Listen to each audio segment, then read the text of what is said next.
Hoy es viernes 21 de agosto y vamos a continuar con el tema que traíamos de la semana anterior. Vamos a dar una revisión rápida a lo que hicimos la vez pasada.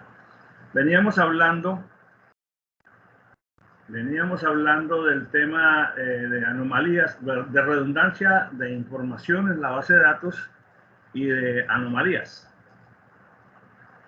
Dijimos que se podían presentar básicamente tres tipos de anomalías. La anomalía de inserción, que es la situación en la que, por características de un mal diseño de la base de datos, claro, no se puede agregar información, a veces no se puede agregar cierta información que se quisiera agregar porque no se cuenta con otra sin la cual no se puede crear el registro. Igual la anomalía de actualización es aquella situación de inconsistencia que se puede producir en una base de datos que por razones de su diseño obliga a que cuando se va a actualizar un dato hay que hacerlo en muchas partes y se corre el riesgo de que una actualización incompleta, porque no se actualizó exactamente en todas las instancias donde estaba el dato que se está modificando, genere inconsistencia en los datos. Y la anomalía de borrado, que es el riesgo de que cuando yo quiera borrar un registro porque quiero borrar información determinada que ya no necesito, al borrar el registro borre otra que no quería borrar, pero que por hacer parte del mismo registro se pierde. Esas tres anomalías se producen básicamente debido a un diseño insuficientemente depurado de la base de datos o de la tabla donde estemos trabajando, que puede ser parte de una base de datos mayor. Dijimos, aunque no lo hemos estudiado todavía, que la solución para eso era conocer y aplicar siempre el proceso de normalización de las tablas de la base de datos para garantizar que esos riesgos se disminuyan. Vimos un ejemplo de libros y de autores en una biblioteca y llegamos a una conclusión que fue, digamos, el concepto de cierre allí, que es que dice que hechos distintos deben almacenarse en objetos o en soportes distintos. Entonces, de una base de datos en donde había libros, editoriales y autores en una forma completa, pero no muy eficiente, terminamos separando eso en tres tablas distintas, una con los libros, una con los autores y otra con las editoriales, debidamente identificadas con campos que permitan caracterizar cada entidad dentro de la tabla, cada tupla dentro de la tabla de una manera unívoca, es decir, sin repeticiones de identificación. Sobre esa base, entonces, les asigné un ejercicio con una tabla de datos de estudiantes que creo que, aquí la tengo así, esta tabla donde hay datos de estudiantes que están tomando algunas materias en alguna universidad o algo así.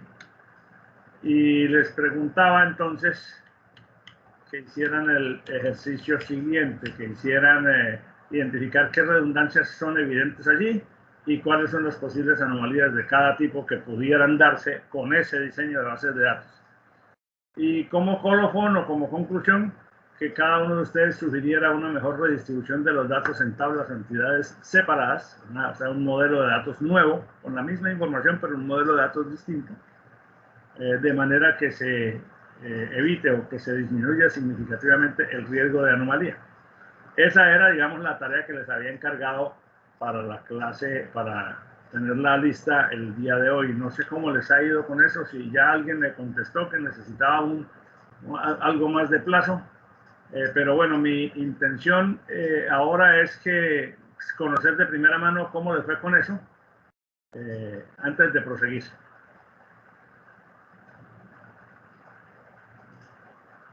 Entonces, les escucho.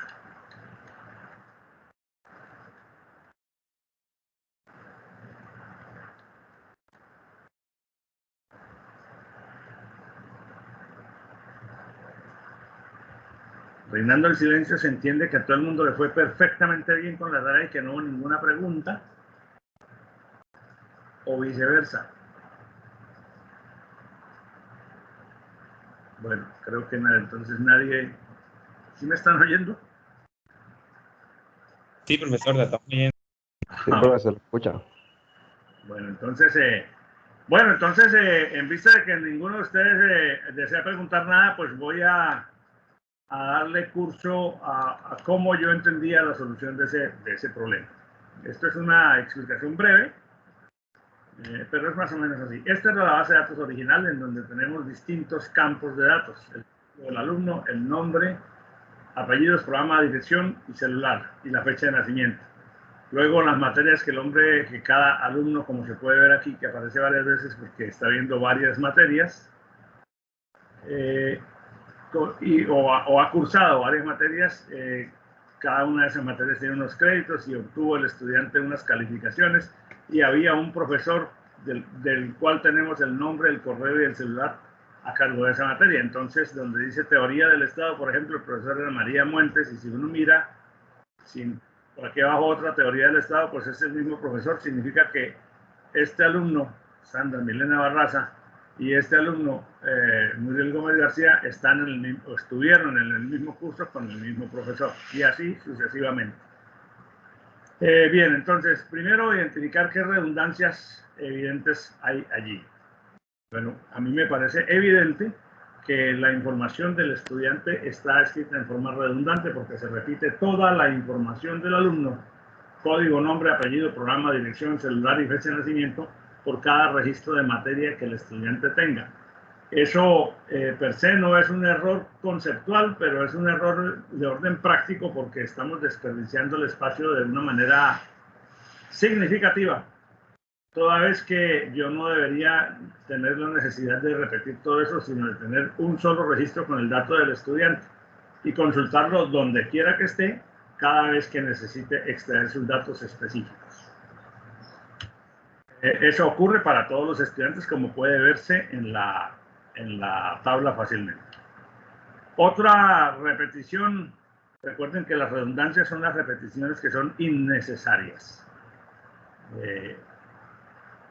¿Por qué? Porque, por ejemplo, si hay varios estudiantes con la misma fecha de nacimiento, pues cada uno tiene que tener la suya. Y si 10 estudiantes tienen la misma, pues esa no es una redundancia, sino una coincidencia en el valor de un dato para distintas personas. En el caso de los datos de las materias, también vemos que cada vez que se necesita aparece tanto el nombre como los créditos de la materia, lo cual podría también hacerse de una manera separada y citar a la materia con alguna identificación cuando se necesite, ahorrando espacio en esta tabla, porque esta pareja de datos no se tendría que repetir todas las veces, sino tener las materias en algún otro soporte y referenciarlas aquí mediante alguna identificación que permita ubicar los datos adicionales cuando se requieran en el otro soporte, o encontrarlos mediante una búsqueda, pues. Y pasa igual con el tema de la información de los profesores, porque como cada materia aparece completa cada vez que se repite, pues aparecen no solamente los créditos, sino los datos del profesor a cargo, pero repetir todos los datos como el celular, el correo del profesor cada vez que un estudiante haya matriculado una materia también es una redundancia innecesaria que puede ocasionar anomalías, por ejemplo, de modificación, y que se podría resolver disminuyendo el tamaño total de esta tabla y disminuyendo el riesgo de anomalías. De lo que acabo de decir, entonces, se desprende que en esta tabla, como está diseñada, porque el problema es que el diseño nos lo dieron así, entonces en ese diseño, anomalías de inserción sí las hay, porque por ejemplo yo no puedo agregar solo los datos de un nuevo profesor, porque si yo quisiera agregar los datos de un nuevo profesor, yo tendría que agregar aquí los datos de un nuevo profesor, pero la tupla como tal no la podría agregar completa porque los demás datos no, o sea, si no hay un estudiante que haya tomado una materia con ese profesor nuevo, no puedo constituir la tupla completa. ¿En qué caso puede ser que yo necesite agregar un profesor nuevo a mi base de datos? Porque cuando contraté a alguien y todavía no le hemos asignado carga académica, pero necesito tener la información de ese profesor en el soporte de la base de datos. Entonces, como está diseñada esta, no es la mejor idea, porque no me lo permite hacer, no me permite insertar solo los datos del profesor a menos que estén vinculados también con un curso y con un alumno. Pasa con los cursos, yo no puedo incluir cursos nuevos si no están vinculados con un estudiante, porque yo no puedo meter aquí los datos de un curso nuevo y dejar el resto de la tupla vacía. Entonces ahí está, esa es la segunda anomalía de inserción.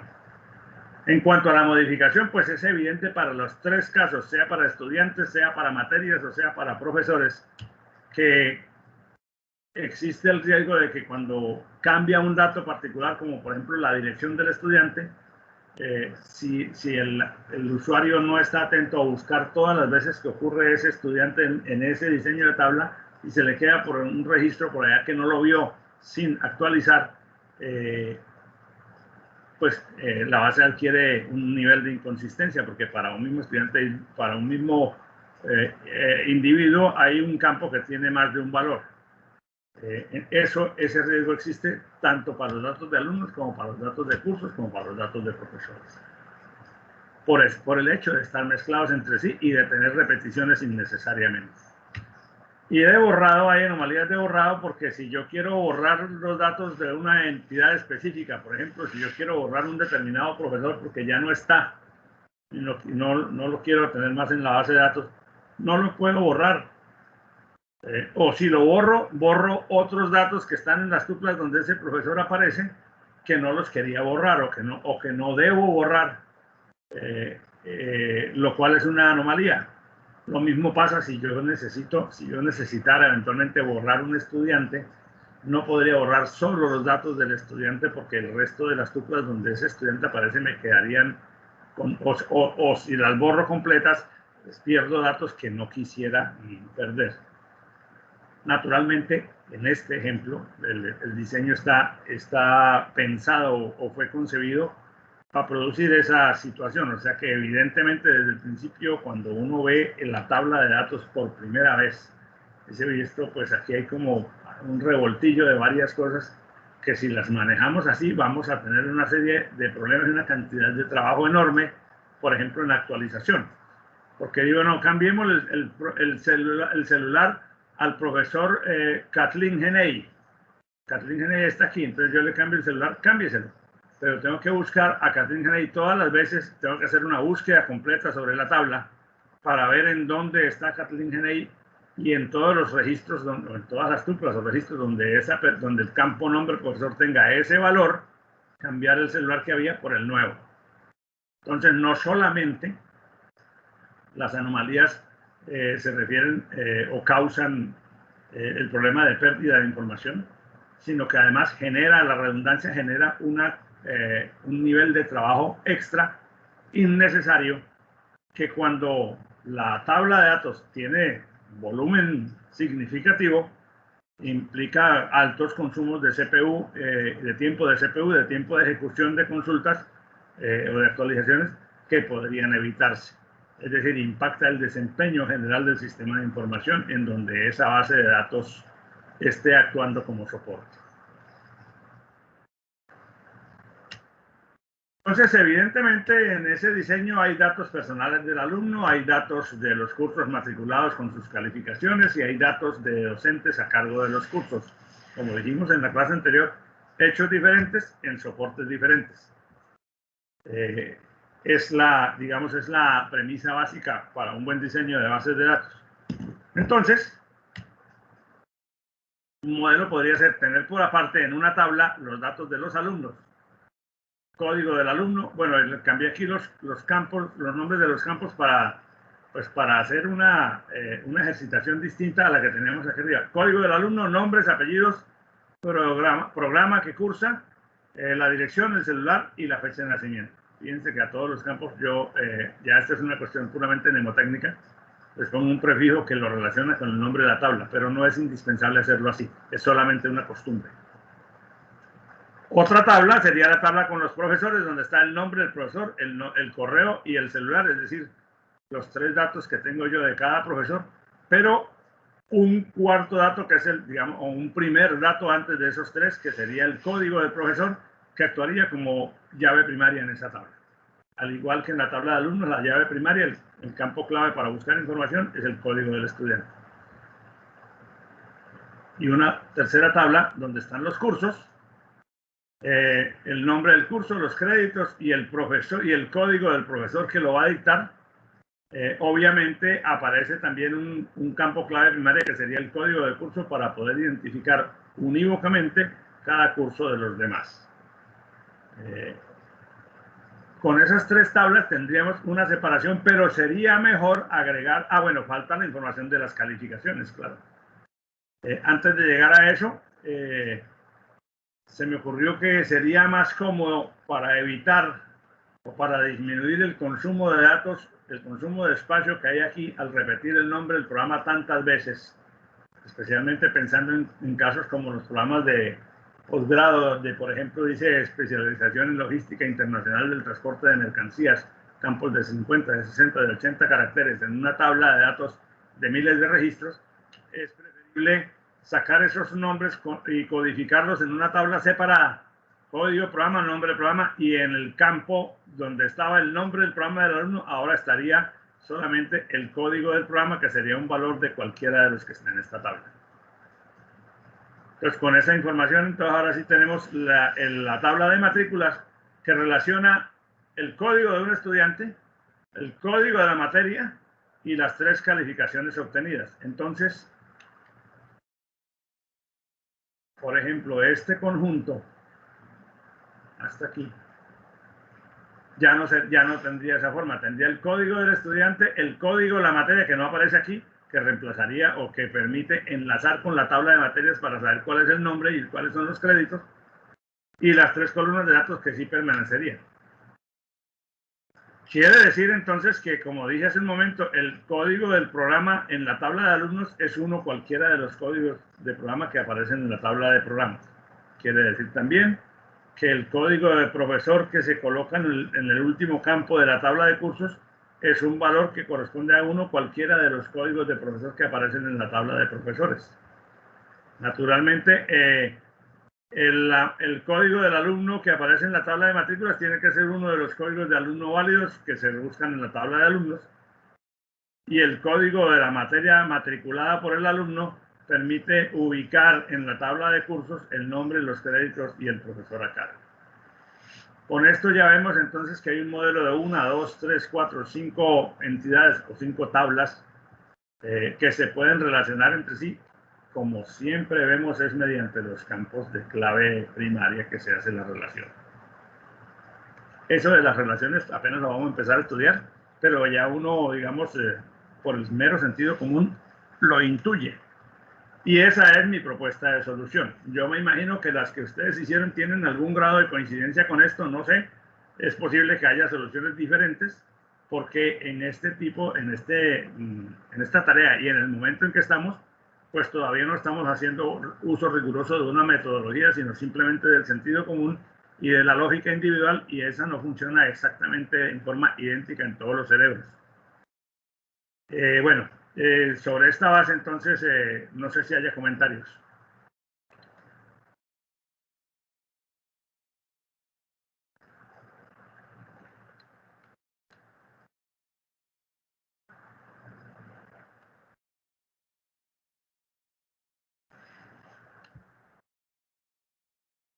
Hoy no hay ningún partido de fútbol, ¿verdad? La final, no, la final es el domingo, ¿cierto? Sí, profe, hoy no hay nada. Hoy estudio. Hoy no hay nada.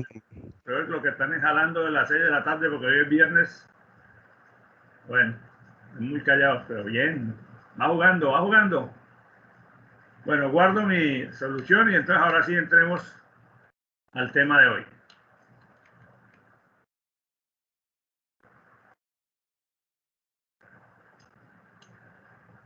Acuérdense de que el proceso de diseño de una base de datos tiene varias etapas.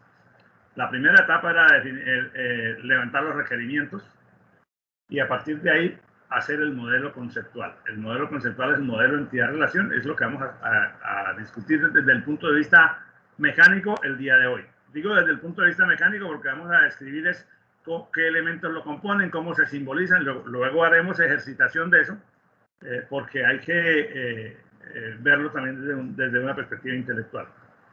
Pero es un modelo conceptual, es decir, todavía no es un modelo de datos. Perdón. Entonces, vamos a ver qué características tiene, cuáles son los símbolos y las cosas que se usan para empezar a manipular ese concepto a medida que vayamos avanzando. No hay en esto no hay soluciones únicas.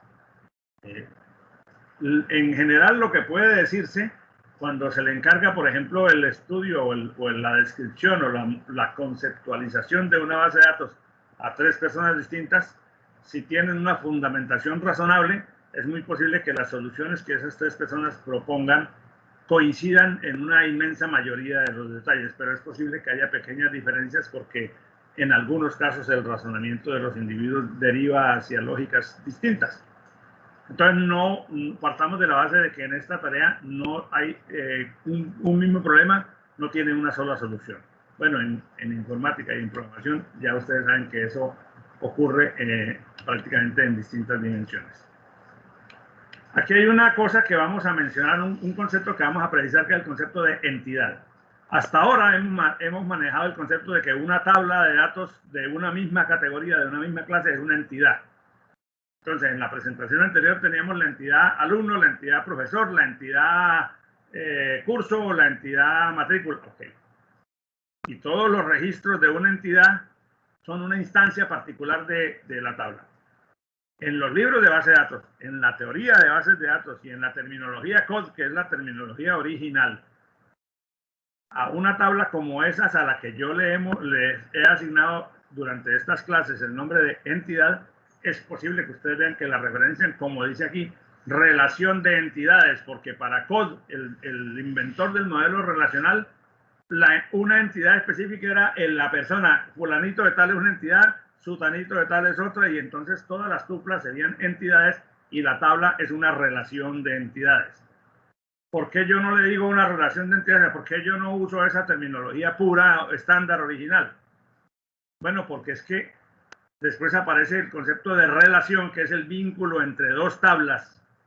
Entonces tendríamos podríamos tener una cierta confusión en hablar de una relación de entidades y una relación entre relaciones de entidades. O sea, usar el término relación con 2 significados distintos. Entonces yo he preferido ser un poco más profano en los términos y decir, bueno, una entidad, la entidad alumno, es la tabla donde están todos los alumnos y a cada tupla es una instancia de la entidad alumno.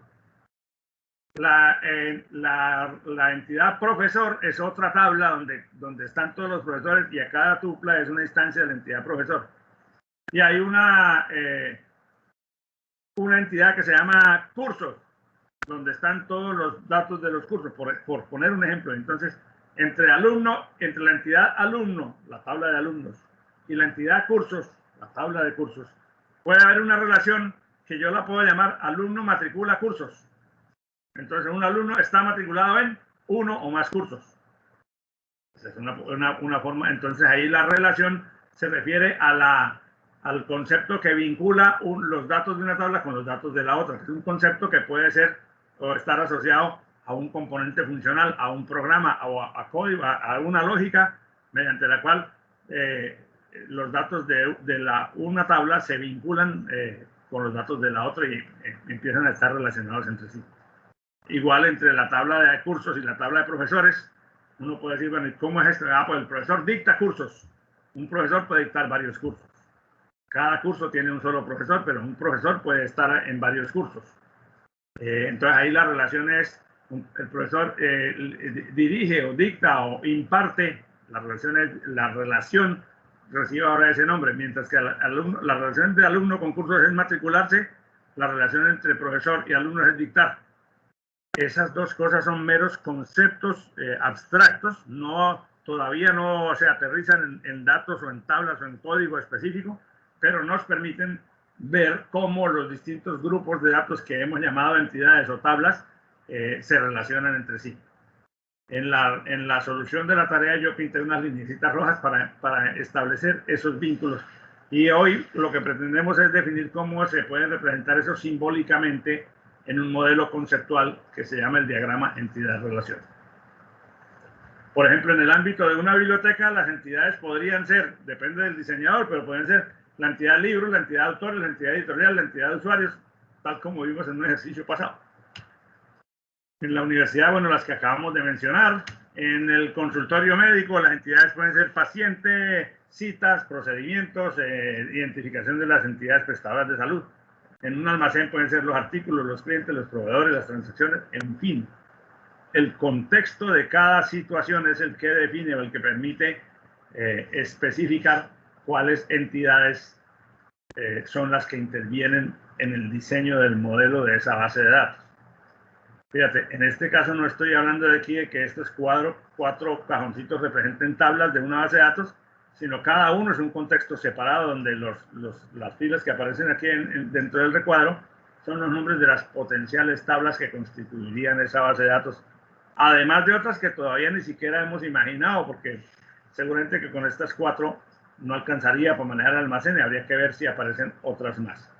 En la medida en que vayamos avanzando nos vamos a dar cuenta que es durante el proceso de normalización donde uno determina que hace falta para poder resolver este paso de normalización, entonces estos 2 datos que están aquí hay que sacarlos aparte, hay que crear, pero entonces para esto hay que crear otra tabla auxiliar, etcétera. Y ahí van saliendo los diseños finales de la base de datos como tal. Bueno. En el diagrama de entidad-relación, las entidades se van a denotar así, por rectángulos. Por ejemplo, si esta fuera para una biblioteca, entonces el autor, las entidades serían libro, editorial, autor, usuario. Este es un ejemplo, simplemente un ejemplo minúsculo. Entre autor y libro, la relación no existe porque un autor es el que escribe uno o más libros. Entre editorial y libros, la relación existe porque la editorial publica uno o más libros. El usuario puede utilizar, prestar, reservar, qué sé yo, puede haber más de una relación. Y cada una de ellas puede representar una parte de la aplicación, si se trata de pensar más allá. Pero por el momento lo que nos interesa es que las entidades, o lo que Code denomina las relaciones de entidades, las tablas generales de la base de datos, cada tabla por separado, se denota en el diagrama entidad-relación con un rectángulo. Símbolo básico. Las entidades pueden ser de 2 clases. Puede haber entidades fuertes y puede haber entidades débiles. La diferencia es que una entidad débil no puede existir en la base de datos si no está relacionada con una entidad fuerte. Es decir, hay situaciones en los esquemas de bases de datos donde una tabla tiene sentido si hay otra. Por ejemplo, la tabla de calificaciones de una base de datos como la que vimos en el ejemplo de la tarea no puede existir si no hay una tabla de alumnos, porque la tabla de calificaciones son calificaciones de los alumnos. Entonces, si no hubiera alumnos, no podría haber tabla de calificaciones por separado porque no tendría ningún significado. ¿De acuerdo? Entonces, las entidades débiles son esas entidades que hacen parte de la base de datos, pero no pueden existir si no están relacionadas con una entidad fuerte. Ellas se denotan con una línea doble. Por ejemplo, en un banco, cuando uno suscribe un préstamo en un banco, entonces en la base de datos del banco aparece préstamo número 1001, el código del préstamo, el titular, o sea, el deudor, que es el codeudor, el número de cuotas. Ok, ya, entonces a medida que yo voy pagando mes a mes, habrá otra tabla que se llama la tabla donde se registran los pagos, los abonos, las amortizaciones, las cuotas, como se le quiera llamar. Aquí escogí el nombre pagos.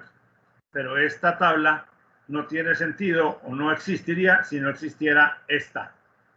Porque ella solamente crece en función de que cuando aquí aparece un registro más, con los datos de ese registro se pueden poner gradualmente a medida que opera el sistema, a medida que corre el tiempo y se van dando la lógica del negocio, se van creando nuevos registros aquí, pero esos registros dependen de que haya un registro acá. No puede haber registros en pagos en esta tabla si no están identificados con el código de un préstamo que previamente ha tenido que ser creado aquí. Por lo tanto, los registros de esta tabla no pueden existir si no existe para cada uno de ellos, si no existe para cada uno de ellos al menos un registro en esta tabla. Por eso se llama una entidad débil. Por ahora nos interesa la simbología, pero es bueno ir interiorizando el concepto. Si hay alguna pregunta, por favor, interrúmpanme cuando necesiten. Y el símbolo que las vincula normalmente en los diagramas de entidad-relación es un rectángulo que contiene, como vamos a ver ahora más adelante, pues el nombre o una palabra o una frase que define cuál es la relación que vincula los registros de una tabla con los registros de la otra. Bueno. Profe, disculpe. Sí, dígame. Con el ejemplo que daba usted de la entidad fuerte y débil, si la débil es las notas, la entidad fuerte vendría siendo los alumnos. Sí, correcto. ¿Por qué? Porque cada registro de notas tiene que tener al principio un código de alumno. Si el código de alumno no existe, el registro de notas no tiene sentido. Ok. ¿Sí? Es decir, lo que hay que ver es por qué se origina el contenido de un registro en una tabla. En una tabla como la de notas. Código del estudiante, parcial 1, parcial 2, parcial 3. Si el código del estudiante no corresponde a nadie en la otra tabla, ese registro es basura. Entonces, en esa tabla de notas solo se podrá agregar información que esté identificada con datos que correspondan a información que está en la tabla, en la entidad fuerte. De lo contrario, no tendría sentido. Yo no puedo tener la tabla de notas sin códigos de estudiante, porque esa información no sirve para nada, no tiene sentido. ¿De acuerdo? Yo no podría decir el código de estudiante en blanco, parcial 1, 4, parcial 2, 3 y parcial 3, 5. ¿Y yo para qué sirve si no sé ni de quién es? Si no se sabe de quién es, y de quién es un registro de la entidad fuerte, entonces ese registro debe desaparecer, debe borrarse, no se puede incluir. Entonces, por eso la entidad es débil, porque ella no puede funcionar sino dependiendo de una relación con una entidad fuerte. Ahora, ya sabemos que toda entidad tiene atributos, que son los campos o los datos que componen el registro o la tupla. Todas las instancias de una entidad, es decir, todos los registros de una tabla tienen los mismos atributos, obviamente cada uno con su valor, porque no hay registros son diferentes, pues. Si la entidad cliente tiene estos atributos, se representa como una tabla así, por ejemplo. Ya sabemos también que cada campo tiene valores dentro de un dominio específico, que es lo que permite darle a cada campo el tipo de datos. Entonces, para llevar eso al escenario del diagrama entidad-relación, los atributos se representan así. Entonces, una entidad con sus atributos se representa de esta manera. La entidad con el rectángulo, el nombre de la tabla o la entidad, o lo que Code denomina la relación de entidades, que es la tabla principal. Y las elipses, los óvalos estos, cada uno tiene el nombre de uno de los atributos de la tabla. Pero eso ya nos hace vislumbrar que a veces crear el diagrama de entidad-relación puede ser bastante retador, porque hay tablas que tienen muchos atributos. Ahora, hay atributos que a veces pueden tener múltiples valores. Esto no lo hemos tocado todavía, como el atributo teléfono, que puede ser teléfono celular, teléfono fijo, teléfono oficina, pero se definió como un solo atributo en la tabla y hay algún mecanismo para multivalorarlo. Porque otra cosa es no tener un atributo multivalorado que se representa con círculo doble, con línea doble, sino tener tres atributos distintos: teléfono celular, teléfono fijo y teléfono de oficina, en los cuales puede haber un subconjunto vacío porque la tupla, la persona cuyos datos estamos insertando no tiene los tres. Este tema de los atributos multivalorados lo tendremos que estudiar en su momento cuando hagamos el acercamiento ya con la forma de representarlo ya en el modelo relacional, que es el siguiente paso. Por ahora lo podríamos representar así. Esta línea la dibujé roja no porque se necesite señalar distintos los atributos multivalorados, sino simplemente para hacer la referencia porque está en la lámina donde lo mencionamos. La relación, entonces, es el vínculo conceptual. En este caso, recuerden, estamos haciendo un diagrama puramente conceptual. el vínculo conceptual entre dos entidades o entre dos o más, porque pues, generalmente es entre dos, pero en una relación pueden participar colateralmente más de dos entidades. Repito nuevamente, es un concepto abstracto que simplemente permite entender cómo están integrándose, cómo están vinculadas dos entidades en el contexto de una situación o de un ámbito, de un sistema de información. Alumno, curso, alumno está inscrito en curso y se representa con el rombo.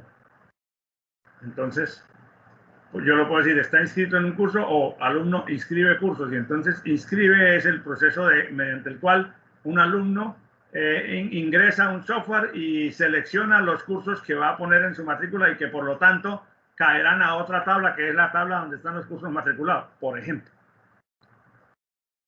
Por ahora no vamos a asociar esto todavía con software a nivel de código en software, porque eso es un paso muy posterior, pero este símbolo me permite abstraer mentalmente, desde un punto de vista conceptual, cómo es el proceso que relaciona los datos que hay en esta tabla con los datos que hay en esta. Las relaciones, un concepto importante que tenemos que ver es que las relaciones manejan algo que se llama cardinalidad. La cardinalidad es el número de entidades con la que puede estar relacionada una entidad dada. Bueno, o más bien el número de tuplas de una entidad con el que puede estar relacionada cada una de las tuplas de la otra. Veamos esto. Por ejemplo, la cardinalidad puede ser de varias clases. Cuando es de 1 a 1, es porque cada registro de una entidad A, siendo A y B las dos entidades que intervienen en la relación, cada registro de A se relaciona con uno y solo uno de los registros de B. Por ejemplo,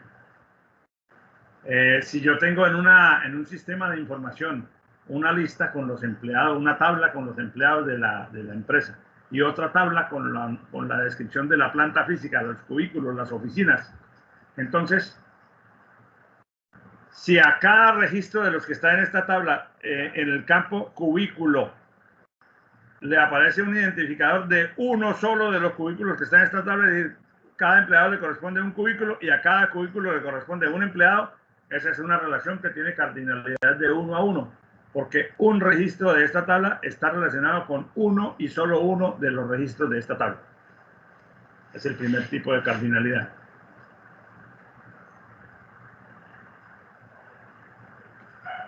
Se suele simbolizar así con el 1, 2 puntos 1, como está aquí entre paréntesis. En una universidad, cada profesor debe pertenecer a un solo departamento. Pero en un departamento puede haber más de un profesor. Entonces, en el sentido de profesor hacia allá, la cardinalidad es de 1 a 1. Pero uno podría decir, vamos a verlo en el siguiente tipo. Si en la tabla de profesores el registro dice en algún campo está el código del departamento, ahí va a aparecer el valor de uno de los departamentos que están en esta tabla. Pero varios profesores podrían tener el mismo código de departamento porque pertenecen cada uno de ellos al mismo departamento.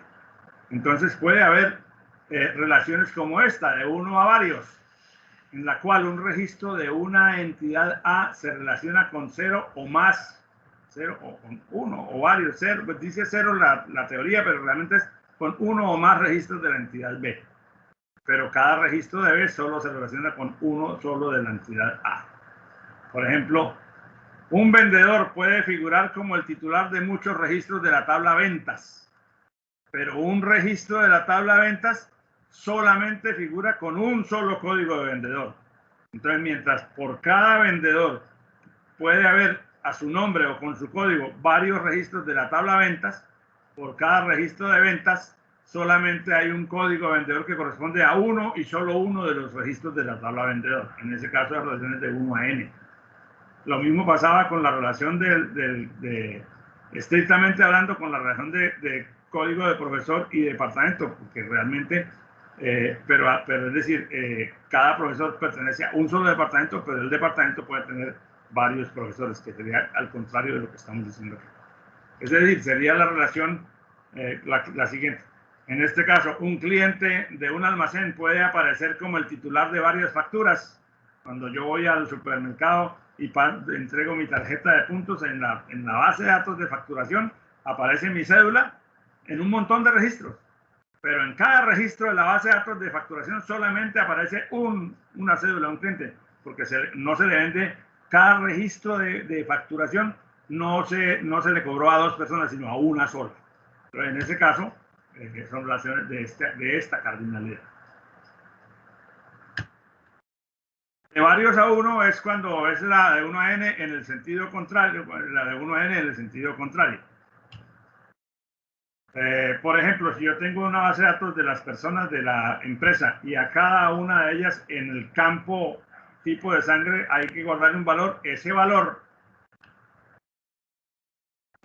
del campo tipo de sangre es 1 cualquiera de los que están aquí. Pero muchas personas aquí pueden tener el mismo tipo de sangre. Entonces, muchas personas de esta o muchos registros de esta tabla pueden apuntarle a uno de esta, y cada uno de los registros de esta tabla puede apuntarle a varios de esta. Por eso, entonces, en este caso es la relación de 1 a n. Es la misma relación de n a 1. Es la misma relación de 1 a n, pero vista en el sentido contrario. Simplemente es eso. Los parlamentarios del Senado, nuestros honorables parlamentarios, cada uno pertenece a un partido, pero cada partido puede aparecer en el registro de muchos parlamentarios. Pero un parlamentario no puede aparecer en 2 partidos, solamente tiene un valor para el partido que representa, o el nombre del cual nos vacuna o nos extorsiona. La otra relación, la más amplia, la más generosa, es aquella de N a M, donde hay varios registros, donde cada registro de una entidad se relaciona con varios de la otra y cada registro de la otra se relaciona con varios de acá. Por ejemplo, si tuviéramos en el gobierno del distrito una tabla con los ciudadanos, o en el DANE una tabla con los ciudadanos, y una tabla donde están las distintas asociaciones sociales, por ejemplo, la Cruz Roja, los bomberos voluntarios, el Club de Leones, el Club Rotario, las Damas Grises.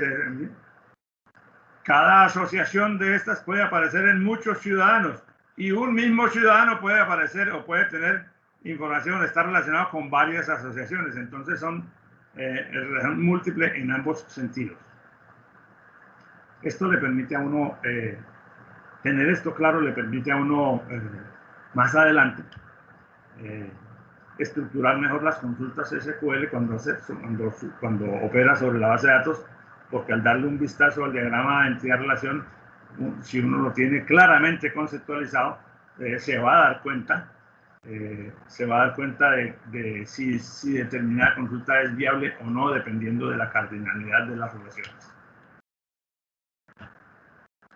En un consultorio médico, un paciente puede tener registrados múltiples procedimientos de laboratorio, múltiples análisis, y cada uno de los análisis puede estar apuntándole a muchos pacientes, porque hay muchos pacientes que se hacen el mismo análisis.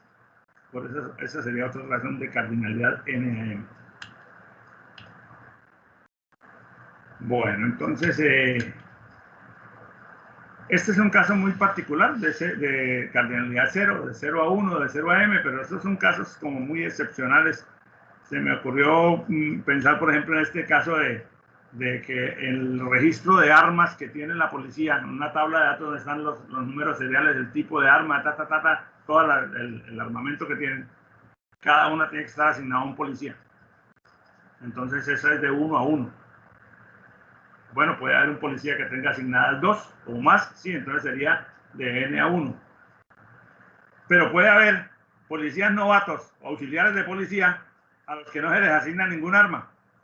En ese caso, para ese tipo de personas, la relación sería de 0 cardinalidad, pero son más que una cardinalidad como tal, es una instancia particular o un caso particular que no se resuelve por la vía del diagrama entidad-relación, sino más bien en el momento de la lógica del software, considerar si el registro del policía, en este caso, tiene o no un determinado atributo que permita saber si tiene armas asignadas o no.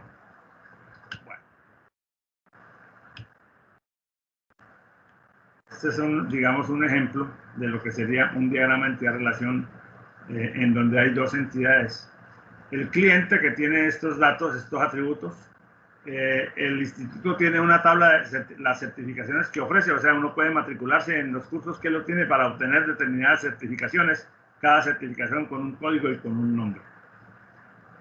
Entonces, la entidad cliente o alumno, si se trata de los alumnos matriculados, y la entidad certificaciones, uno puede decir, el cliente puede obtener o cursar certificaciones.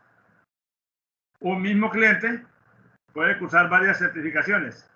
Una certificación puede aparecer en muchos clientes, por lo tanto la relación es múltiple en los dos sentidos, de N a M. N clientes cada cliente puede tener M certificaciones, cada certificación puede aparecer en N clientes.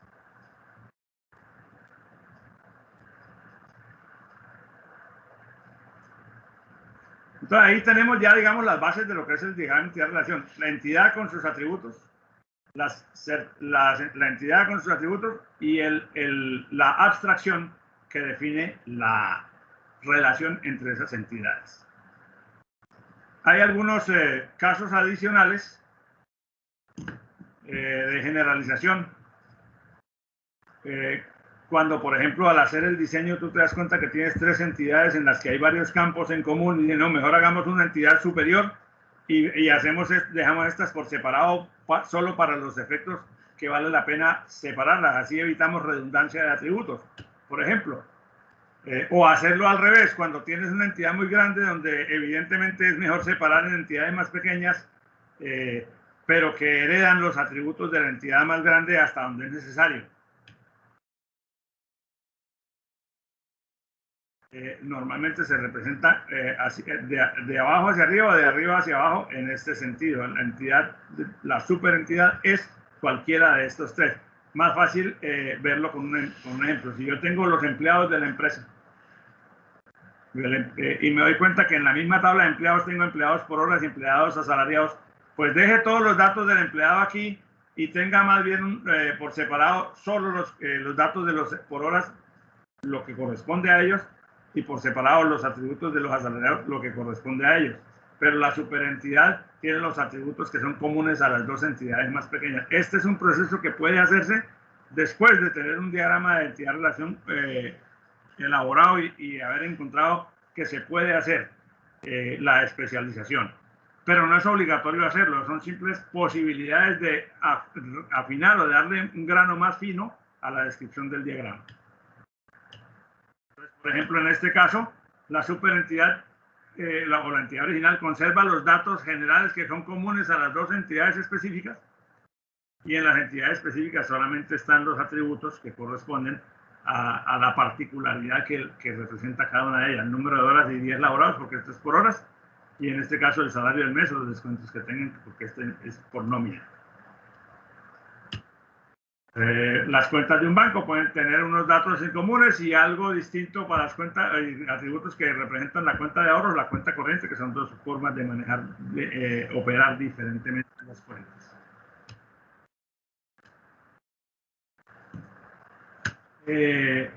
Bueno, con un poco más de complejidad, en un banco la persona es empleado o es cliente, o sea, en una misma tabla tiene los datos personales de todo el mundo, si se quiere, y en la de empleados separan en tres entidades más pequeñas, los que son oficiales, los que son cajeros, los que son secretarios, con las distintas categorías.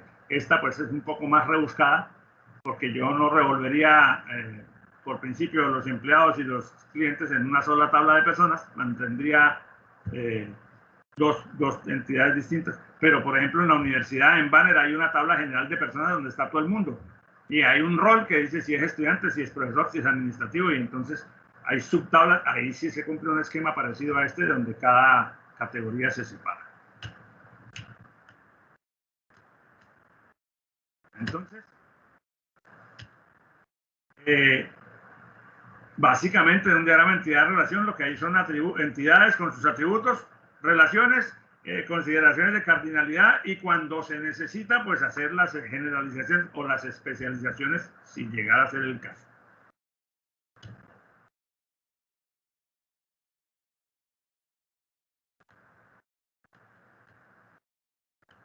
Ya esto lo vimos en el caso de los dominios de los datos, que un atributo puede incluir restricciones.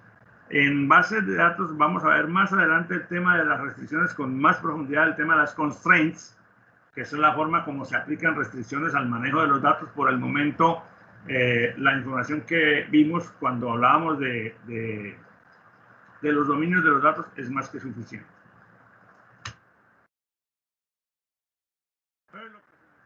Por el momento es que yo sea capaz de determinar cuáles entidades van a intervenir, qué atributos posee cada una y dibujar el diagrama básico, así como documentar las restricciones que sirvan para complementar el diagrama con la respectiva cardinalidad de cada una de ellas.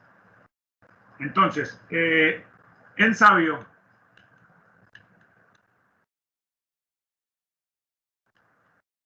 en la semana 3, en la semana 3 está la tarea 2, veámosla, que tiene un archivo PDF que describe un caso. Esta es una descripción en palabras verbales de una situación de un almacén que desea construir un sistema de ventas electrónicas, de ventas por internet. Entonces aquí están los requerimientos específicos como los dio el usuario inicialmente. Entonces, con base en esos requerimientos, ¿qué tarea les pido que hagan? Primero, que estudien ese problema, que lo conceptualicen cada uno desde su punto de vista para lograr estas 5 cosas que les estoy preguntando. Primero, que establezca cuáles entidades deberían intervenir en el diagrama, que cuáles atributos debe tener cada una de ellas, o sea, el modelo de las tablas de la base de datos, como lo conciban a partir del análisis. Tercero, que establecer cuáles son las posibles relaciones entre esas entidades, qué cardinalidad tendría cada una de ellas y dibujar el diagrama entidad-relación básico con los elementos que hemos visto el día de hoy.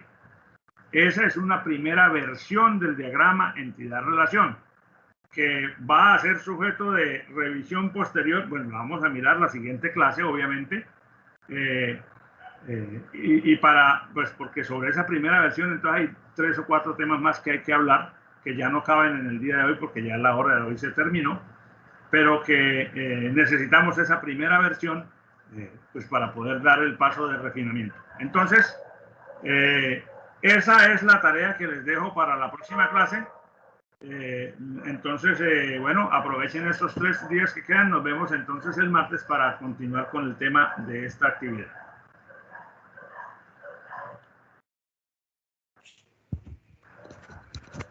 Hasta luego, profe. Bueno, señores, muchas gracias y que tengan una feliz tarde. Hasta la próxima, profe. Hasta luego, señores.